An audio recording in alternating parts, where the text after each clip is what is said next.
his last two outings combined, the Diamondbacks and the Phillies, he's just gone 7 and 2/3, 6 earned runs, 5 walks, 5 strikeouts.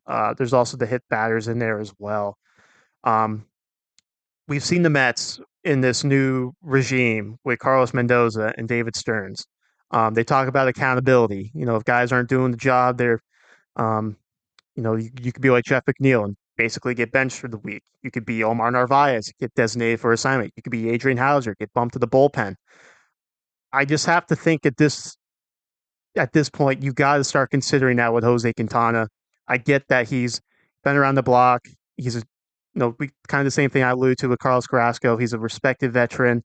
I get that, but he's just not doing anything for the team right now in a real positive way. It's funny because I keep hearing on MLB Network with Mark DeRosa talking about guys the Mets could trade, and he keeps mentioning Jose Quintana can net you something. I'm like, I don't think Jose Quintana's going to net you much of anything. I mean, a lottery ticket prospect probably, but I mean, if I'm a contending team, I know contending teams need pitching depth, but I think there's probably a lot better options out there than Jose Quintana. So I don't know what the Mets are going to do with Quintana, but if these are the starts he's going to keep giving you, you can't start him every fifth day, in my opinion. It's starting to sound more and more like it. I know I said last week that he's a guy that makes starts, which is for a team which obviously gonna need starters very soon, probably.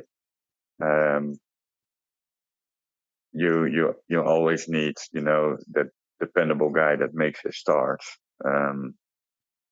But it's starting to he's just off on many more uh, things than we are accustomed to see with Jose Quintana. Like you mentioned, hit by pitches, the walks, the home runs. It's not necessarily the Jose Quintana. It's absolutely not the Jose Quintana we saw last year, and it's not Jose Quintana uh, what Jose Quintana made good over the last couple of years was his ability to limit walks and limit home runs, because we know I've mentioned it a couple of podcasts in a row now.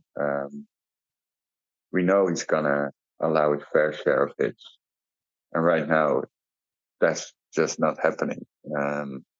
So it's definitely not getting deep into the game, as you mentioned. Definitely hurt the bullpen in this series. We are very lucky that after Manaya and um, Quintana pitched, we have an off day, and we had some off days before that, honestly, because probably if they didn't have off days before and after, you probably see Jose Quintana go deeper than, or at least try to go deeper than he did on Sunday. And right now you could piece it together. So if you're going to if Jose Quintana is going to keep this up, I hope the Mets get rid of him sooner rather than later. And maybe what I said last week, the guy that makes his innings, that role probably is more deserving to go to Adrian Hauser right now.